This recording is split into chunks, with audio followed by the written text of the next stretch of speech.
Etken edeyim, Türk kinematografyasının 100. yılıydı 2014 yıl. Şunun için biz dünyanın her bir kaybır küp illerinde, ülkelerinde şunun turunda çaralar uyuşturarız. Atladıklar, kino atladıkları.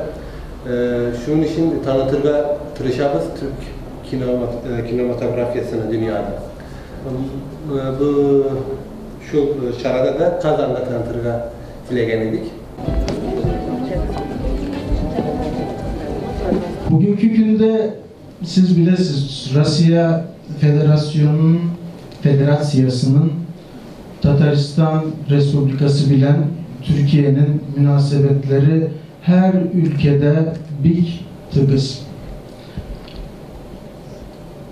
Ütken ayda Munda Kazan'da biznin İstanbul şehrinin meri, ondan sonra İktisat Ministri hem meclisi biznin yetekçisi kildiler.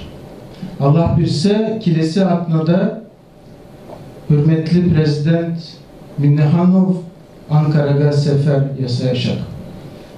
Benimce biznin medeniyet ülkesinde de münasebetleri bizni, ilimtileri bizni küşürürge kirek. Biz başkonsolluk hem Yunus Emre medeniyet üzeri bunun için tırışarız. Ben bilen biznin Tatar dostlarımız da Türkiye'de şaralar, ülkeler Prezidentinin ziyaretinde benim işitkenimce 200-250'den artık artistler Ankara'da barışacaklar. Zor bir konser olacak Ankara'da. Belki de benim anlamam lazım. Kesin değil yani. Öyledir.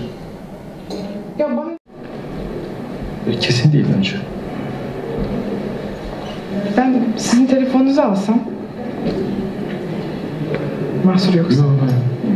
Kart vereyim mesela.